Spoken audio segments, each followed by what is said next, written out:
All right. Well, good morning, everyone. My name is Kim Weber, and I am the Executive Director of the Ethics Commission. And I thank you for attending today's training on the Ethics Act and the Open Meetings Act.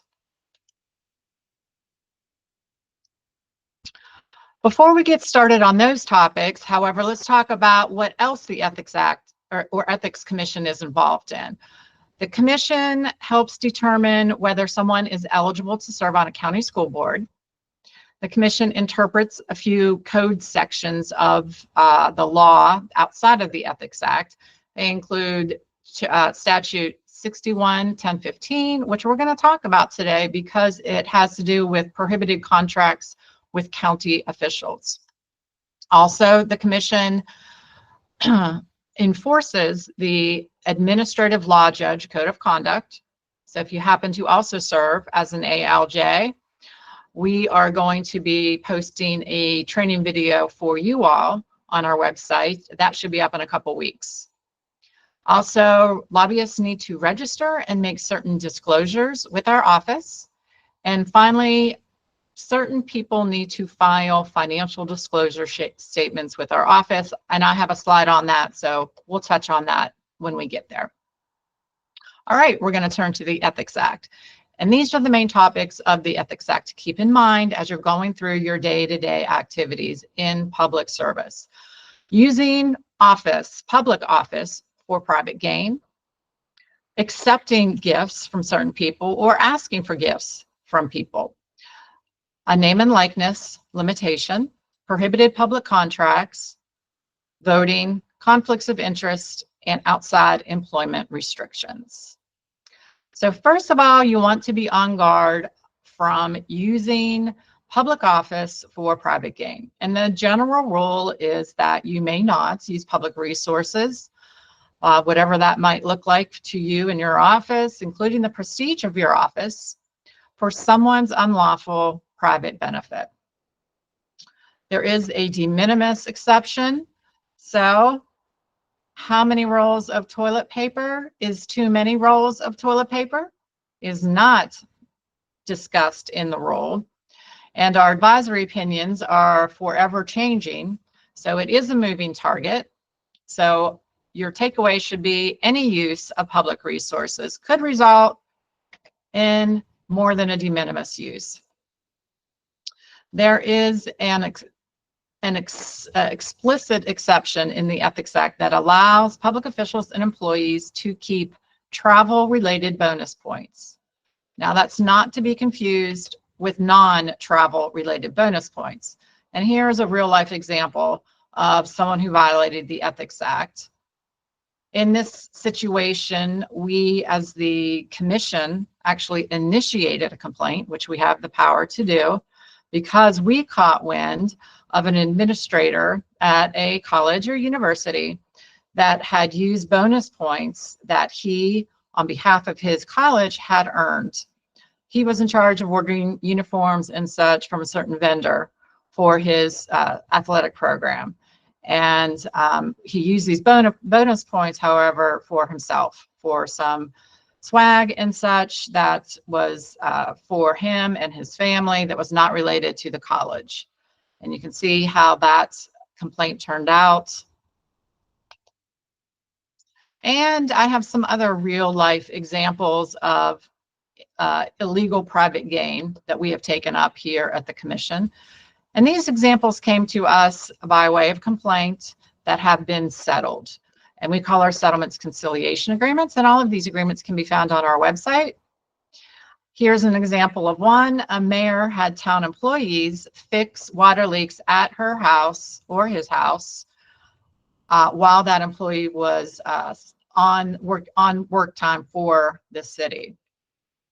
And another one, a state agency director stored his personal furniture at his office building. And another is public service district employees.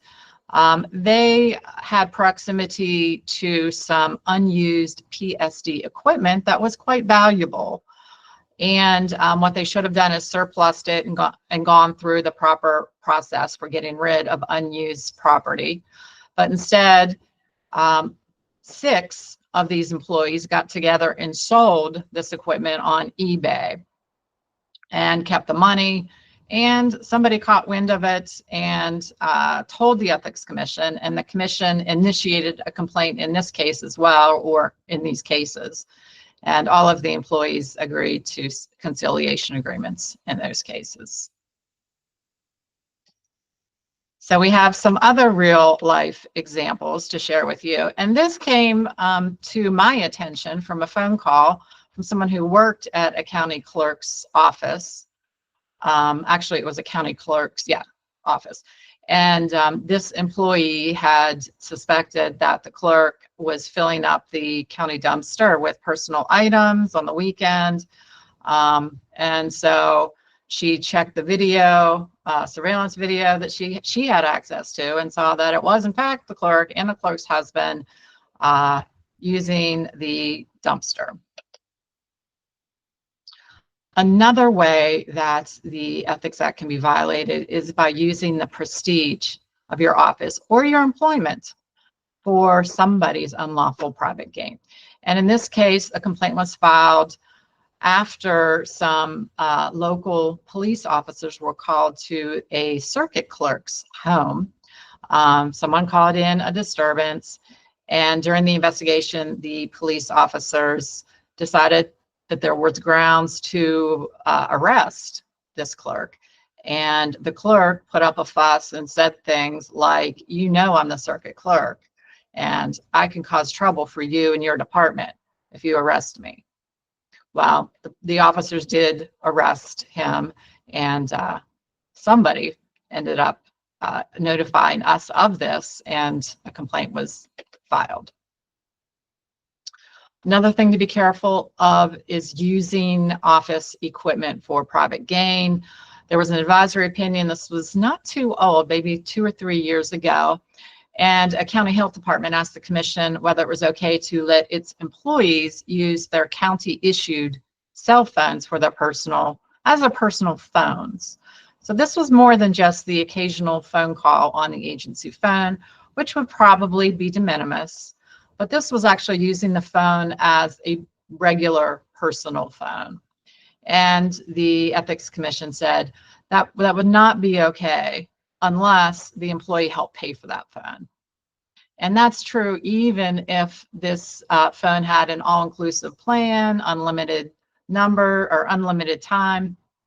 Still, the employee needs to help pay for that phone if he is going to use it for personal use. Another area to keep in mind is using public money. And you who have the authority to spend public money, you need to be good stewards of that money and be on guard of using that money for someone's unlawful private gain. So to make sure that you have authority to spend the money as you think you do or as you intend to, you should check other laws outside of the Ethics Act and talk to your agency attorneys.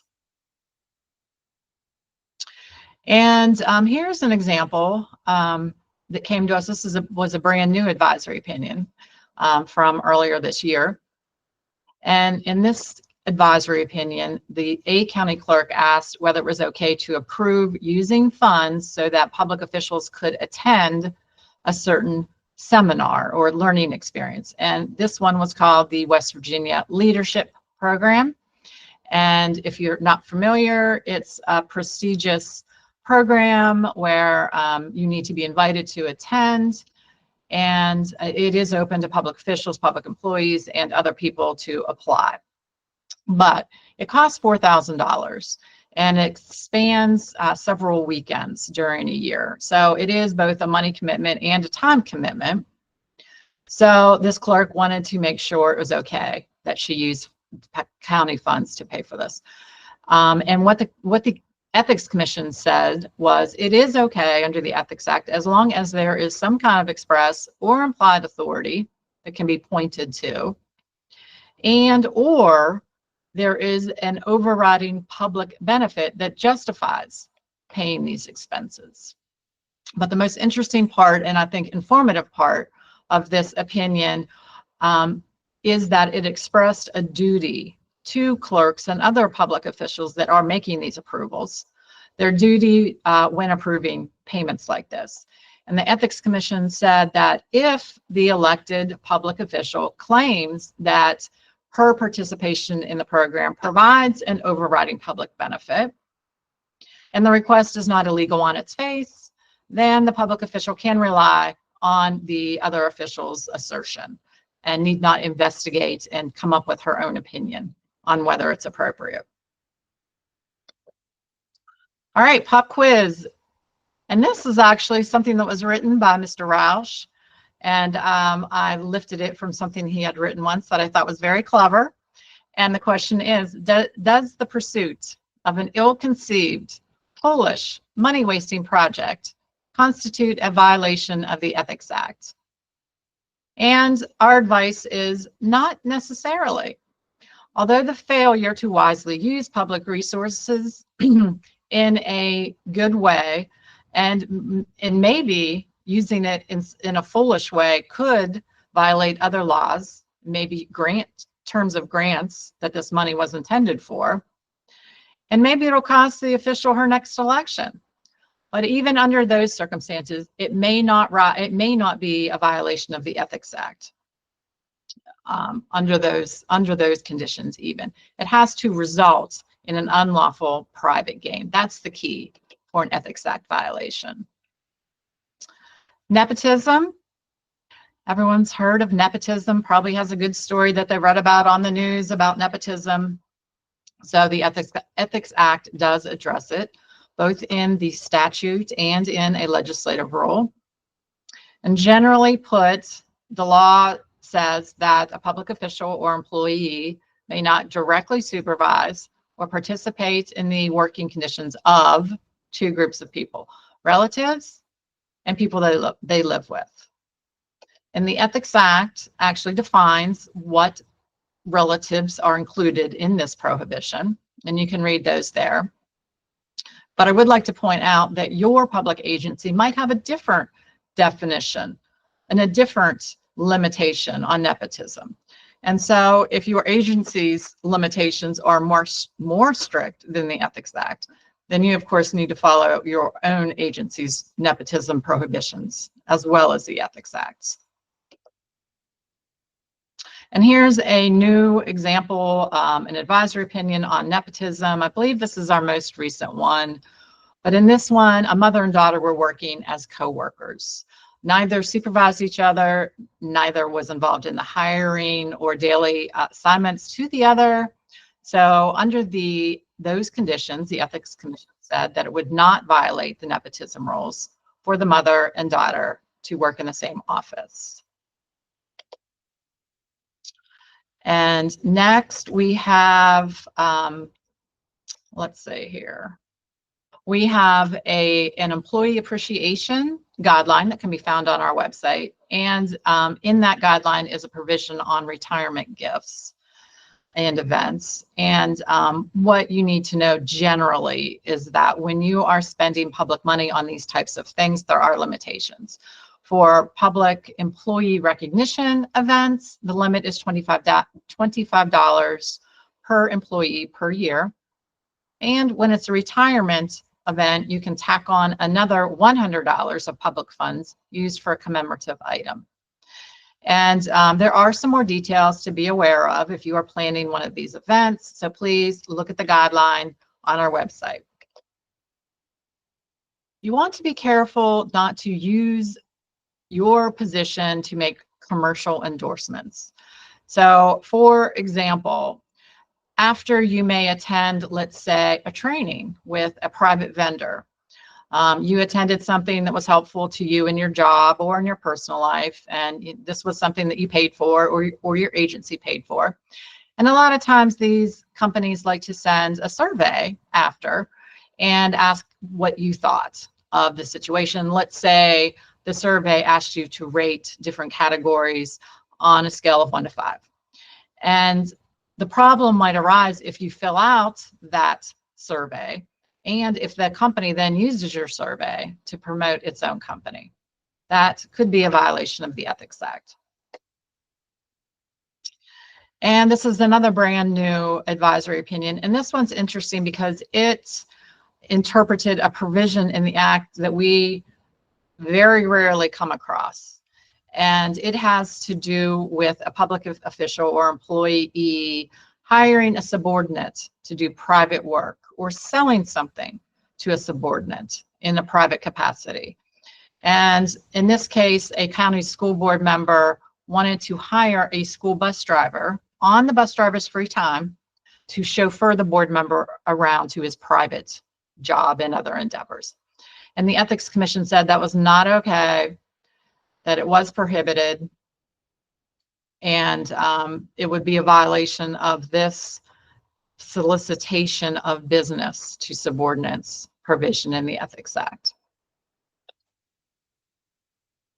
Confidential information. You know, there are lots of privacy laws on disclosing confidential information. The Ethics Act has yet another one, and it simply says that if you violate another privacy law, then you could also violate the Ethics Act if it results in private gain to someone who shouldn't have received it. Next, there are limitations on gifts that may be accepted and solicited by public servants. The general rule is that you should not accept gifts from 4 groups of people if those gifts value $25 or more per calendar year. And those groups are lobbyists, people who want to do business or are doing business with your agency, people that you or subordinate of yours regulates, or matters in which a person has a significant financial interest. Those people you should not be accepting gifts from that are valued over $25. And there are some exceptions, but this is a good illustration of the general rule. And this is not a new advisory opinion. This is something that came up in the 90s. And in this case, a university prosecutor, procurement officer, accepted some NFL tickets. And of course, those were valued at more than $25 and found to be a violation of the Ethics Act because the person from whom he accepted was a vendor of the universities. And there are exceptions. We have the meals and beverages exception. So if you're with a vendor for lunch, it is okay to accept a meal that's valued at over $25. Ceremonial gifts, plaques, purely personal gifts, you may accept those from those types of purposes without violating the Ethics Act. Now, soliciting for gifts is different than accepting gifts, and soliciting is actually different than fundraising.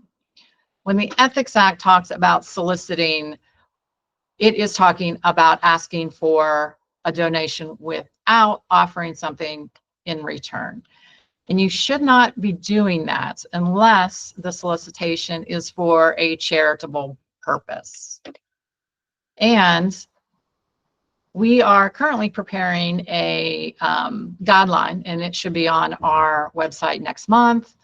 And in it, we have summarized all of the 75 advisory opinions that the Commission has issued on this very topic. So it should be a very easy to follow guide that very simply outlines what causes and charities have been approved, so to speak, by the Commission and what have not, those that have not been.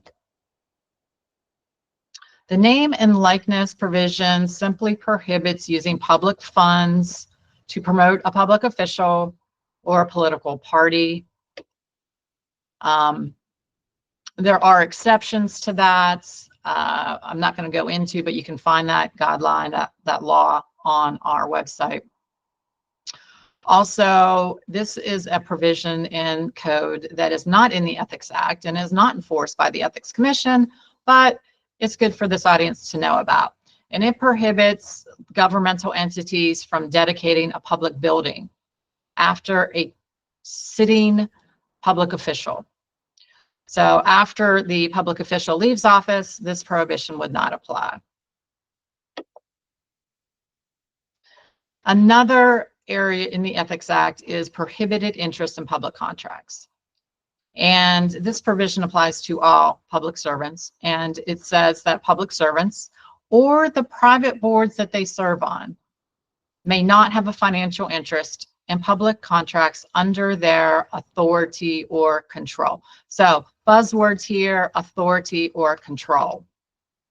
And an example of this is at the city level, and the city's contracts are under the direct authority or control of the mayor and the city council members. At the least, there could be others also, like a city manager who would have this control. But an example is that a mayor who owns a diner, that diner should not be doing business with the city. And control can be even more broad, more loose, so to speak, than that an official has, or an elected official. For example, someone within a public agency that comes up with the idea to have a contract. Let's say someone in my office who doesn't have anything to do with management or procurement suggests to me that we need new phones. Well, when I go through that process of getting us new phones, I cannot use a business owned by that employee's husband, because that employee has exercised control over the contract. And there are some prohibitions that apply to some exceptions that apply to the prohibition. Contracts that are valued at less than $1,000, contracts with part-time appointed officials, and public employment. So public servants may have those types of contracts with their agency as long as they have completely recused themselves from the participation of selecting who gets those contracts. Now, I say all that, but if you are a county employee or a county official attending today, you need to be on heightened guard about the contracts that the county enters into, because those exceptions that I just described don't apply to this provision in the state code. And it says that county officials may not have financial interests in a contract, including employment, over which their position gives them voice, influence, or control. The buzzwords here are voice, influence, or control, which is a broader category than direct authority or control. And I'm going to show you an example. For a county commissioner, county commissioners and their spouses may not have contracts or be employed with any county office. That includes assessor, clerk, all those offices that are overseen by a different elected official. And the reason is that the county commission is responsible for setting the budget for each of those other offices. So that is seen under the Ethics Act as being under this statute as being prohibited voice, influence, or control. Another group that county commissioners may not have employment or contracts with is any board to which the commission appoints members. So the County Parks Board, County Building Authority, county PSDs. County commissioners and their spouses should not have contracts or employment with those entities. And then here's a more interesting and less obvious one, and that is entities to which, even if they're private entities, to which the county commission makes appropriations. So if a county commission makes appropriations in excess of 7% of the budget, then the county commissioner may not work or have contracts with that entity. For example, we had an advisory opinion where a county commissioner asked if she could work for a convention bureau, a CVB. And in that situation, the county was making appropriations of around 40% to that board. And even though it's private, it's a nonprofit, the Ethics Commission said because it exceeds 7% of the CVB's board, county commissioner could not work there. And all of this, I want to stress too, can be found on our website. We have a guideline on this particular provision, 61.10.15, that explains all of that well and briefly. So I hope you find that to be a resource for you county officials. And with most rules that prohibit contracts, there are exceptions. And this provision has several discrete exceptions that have been added on a case-by-case basis by the legislature over the years. And one of the exceptions, and there are others, but here are some, allows for spouses to be employed in the public school system, and also healthcare providers. So a public official can work for a county hospital, so to speak. County officials may work for a county vendor under certain situations. There's a 5-point test. So if that's a situation that a county official wants to explore, that information can be found on our website as well.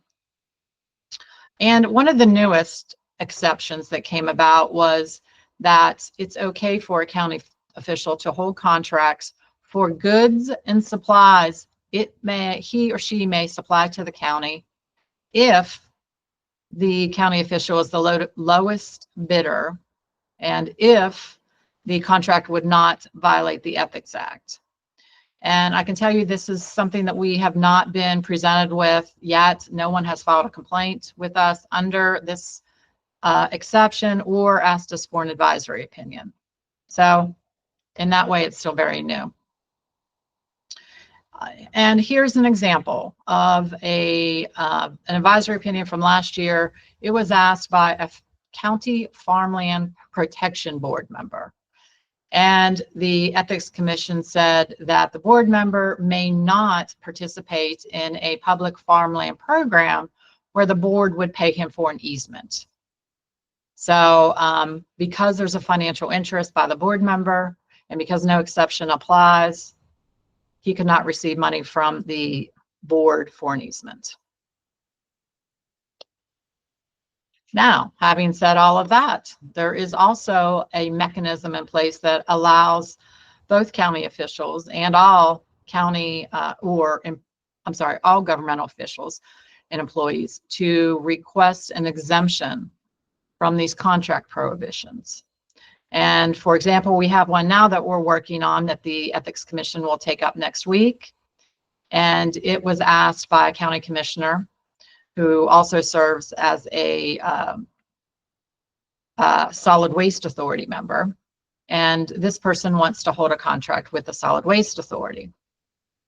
Now, this is an interesting situation that because the county commissioner and this person in both positions is prohibited from the contract unless an exemption is given.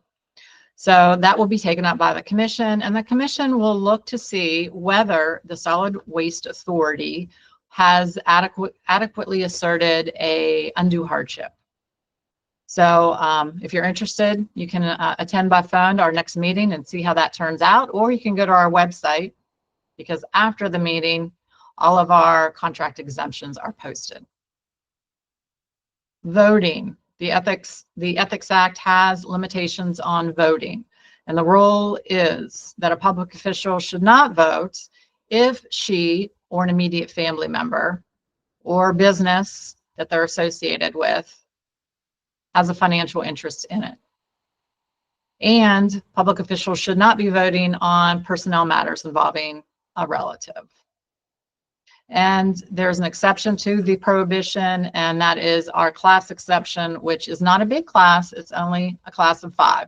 So if a public official is part of a group of 5 people that have a financial interest, the public official can vote. And if you want to learn more about that, we have a brochure on our website. Now, in the event a public official needs to not vote, the public official needs to completely recuse himself from the situation. And that is more than just not voting. It also includes leaving the room while the matter is being deliberated by the rest of the board or authority, council, whichever, and needs to make sure that the minutes reflect that recusal and the reason for the recusal. And the Ethics Act has restrictions on secondary employment. And basically, it states that full-time employees, not part-time, full-time employees may not hold other work with certain categories of employers. And they include companies that had a matter on which they or their subordinate took regulatory action within the last 12 years, someone who has a matter currently before a public employee or official, or that employee's subordinate. And next, a vendor over which they exercise some kind of control. So public employees who are full-time should not be also working for those groups of people. And we have some post-employment restrictions.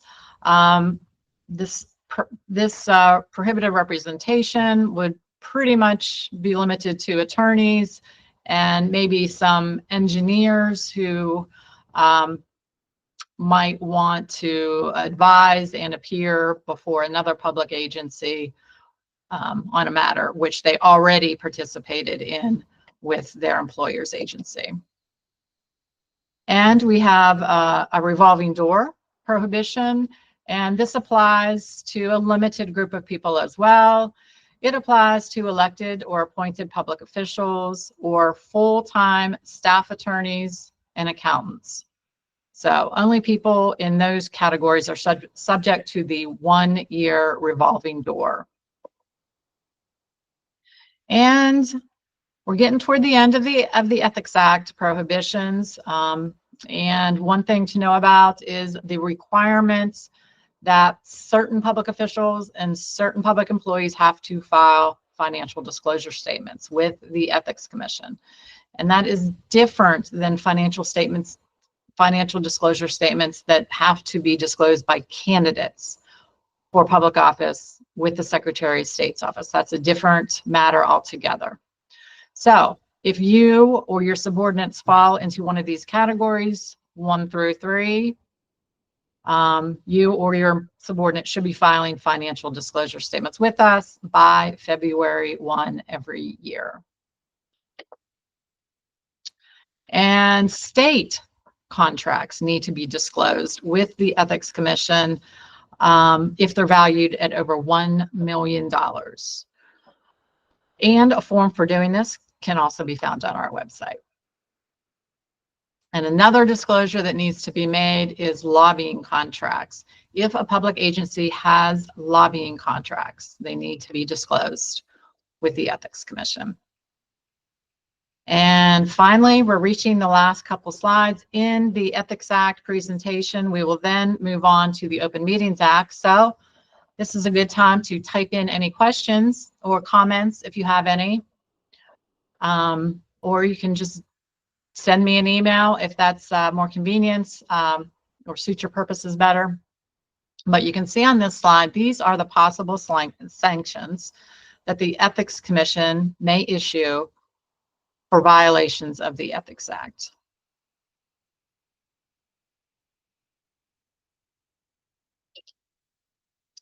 And if I haven't emphasized enough, I encourage you to visit our website where we have lots of information.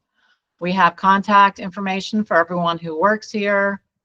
We have trainings, videos on our website. We have all of our advisory opinions there, lots of guidelines, lots of good resources. So with that, I don't see any questions or comments. So we will continue on with the Open Meetings Act.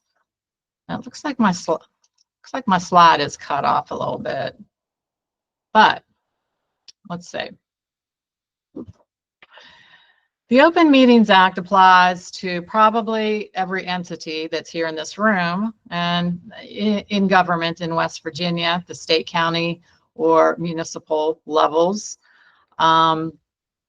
It applies to all public agencies when their governing bodies are meeting and taking official action. The Open Meetings Act does not apply in a lot of situations when these groups might be getting together. The Open Meetings Act does not apply when, when there's not a quorum of a governing body that is meeting in order to take or deliberate about an official action. So, for example, when a governing body gets together to talk about logistical matters, that does not need to be done in a public meeting. A public body can get together and decide what to put on its agenda because that is considered a logistical matter. Adjudicatory sessions, those do not need to be done in a public meeting under the Open Meetings Act. On-site inspections, a governing body can travel together and go see something. As long as they're not deliberating toward making any decisions, that's fine for them to be in the same room or be in the same vehicle under the Open Meetings Act. And some more examples of things that are not required to be done in public or noticed for the public, or something that you must invite the public to attend, are parties. If your agency wants to have a party and the governing body is there, you do not need to invite the public to your party.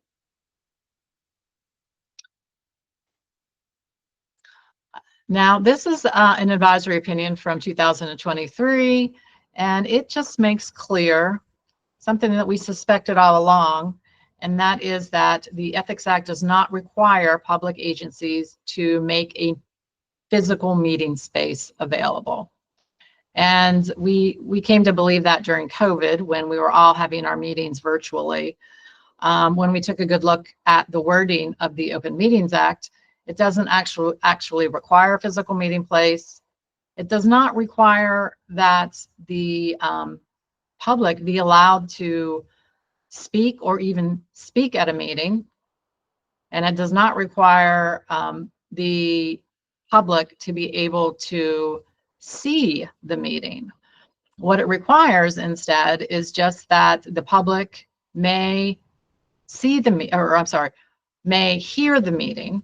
So by phone is fine, and may hear everything that is being said by the public officials.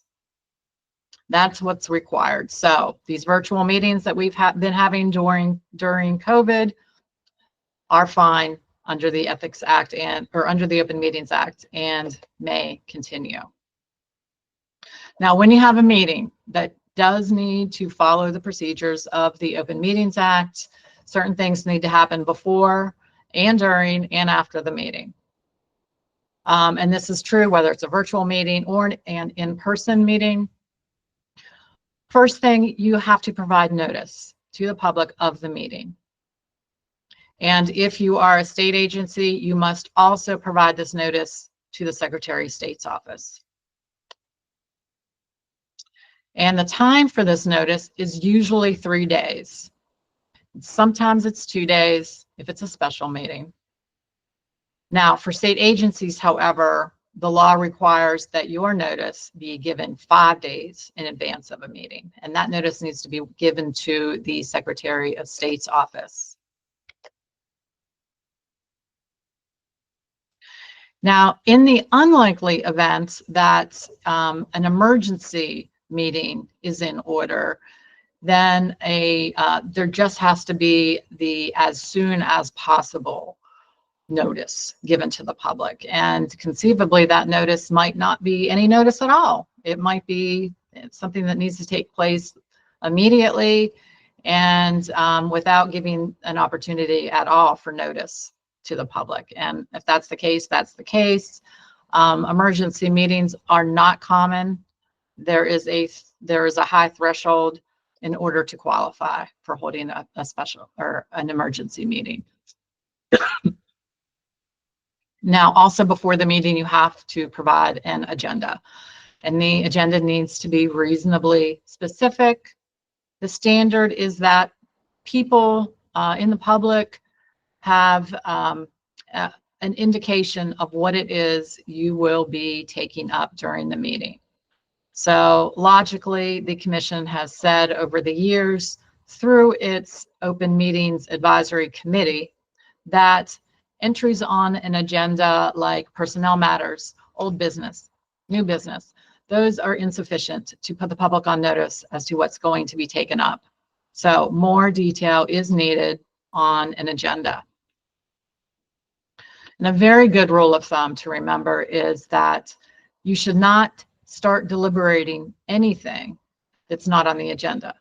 So for example, if you offer public comment periods for the public, that's fine.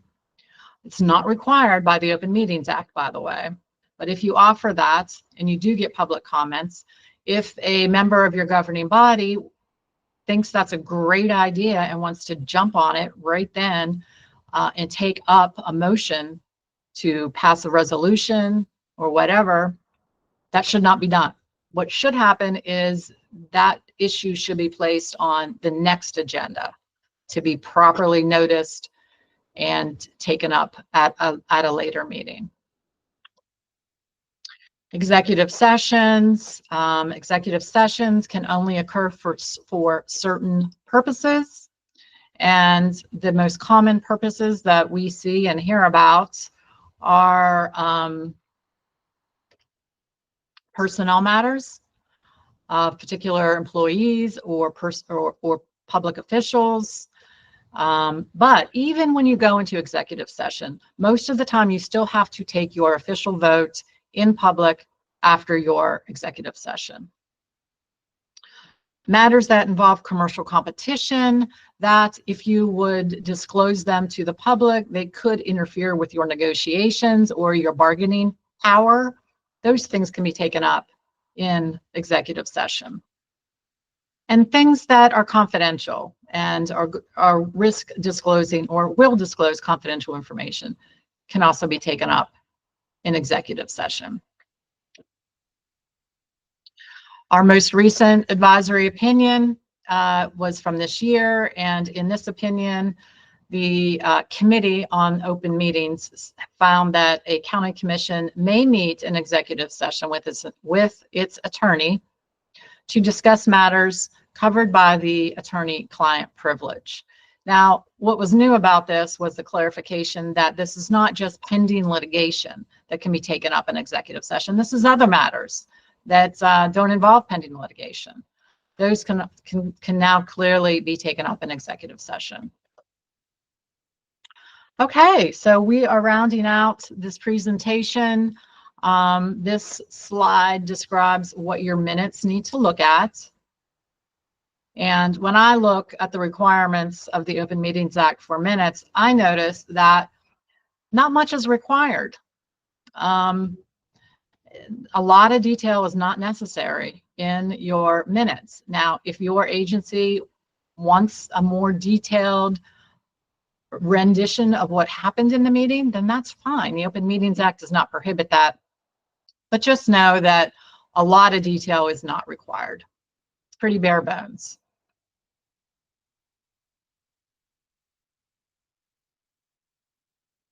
All right, violations. You can see here on this slide what possible actions may be taken by a circuit court for violations. Please notice that alleged violations of the Open Meetings Act are not filed and cannot be accepted by the Ethics Commission. They are filed in circuit courts.